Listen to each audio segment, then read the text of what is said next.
According to an interview in Bloomberg Business Week, Steve Bannon and Henry Kissinger have had several meetings and are preparing a project to sound the alarm about what Bannon views as the primary economic threat to America. If we don't get our situation sorted with China, we'll be destroyed economically.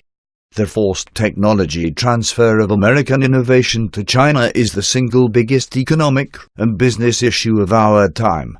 Until we sort that out, they will continue to appropriate our innovation to their own system and leave us as a colony, our Jamestown to their Great Britain, a tributary state.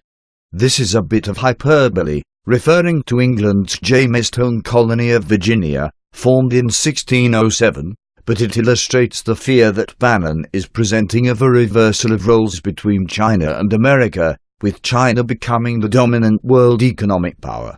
Henry Kissinger, 94, was the Secretary of State in the administration of Richard Nixon, whose secret meeting with China in 1971 permitted Nixon to open China to the West and invigorate U.S.-China relations. As an international consultant, Kissinger has visited China more than 80 times since then. He is considered by many to be the most brilliant geopolitical strategist of our time. Most recently, Bannon met with Kissinger twice in September at Kissinger's country home in Connecticut. Both Bannon and Kissinger are experts on world and military history, and Bannon is also an expert on generational dynamics, so he understands that a new war between China and the US is approaching. As regular readers know, I've worked with Steve Bannon off and on for almost 10 years. Bannon frames the conflict with China in economic terms. He says that China is harming the US by engaging in unfair trade practices, such as the forced transfer of US technology to Chinese companies. According to Bannon, China's historical disposition toward trading partners is exploitative and potentially ruinous. There have been 4,000 years of Chinese diplomatic history, all centered on barbarian management, minus the last 150 years. It's always about making the barbarians a tributary state.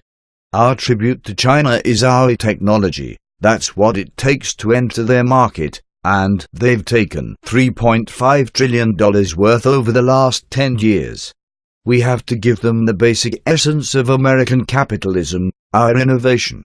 What does Henry Kissinger think of all this? As it happens, Kissinger spoke at a Columbia University conference earlier this week.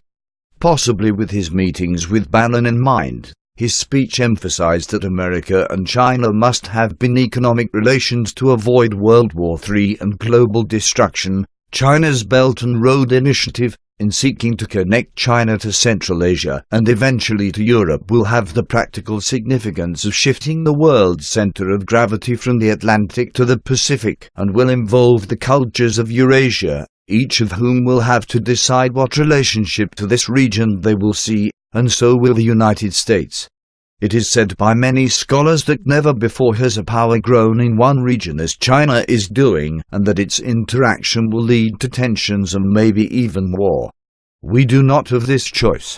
That would be a road to the disaster and would do to the world what World War II did to Europe. Bannon and Kissinger share the view that China and America are headed for a world war, and both of them are, in my view, desperately looking for a way to avoid it, by means of an economic alliance. From the point of view of generational dynamics, avoiding this world war is impossible. In every century for millennia, every continent of the world has had massive wars that have killed half the population. In the last century, there were 2 world wars, plus additional massive wars in Africa, China, South America and South Asia. That this will happen in this century is 100% certain. Thanks Conservative Post for the help with this.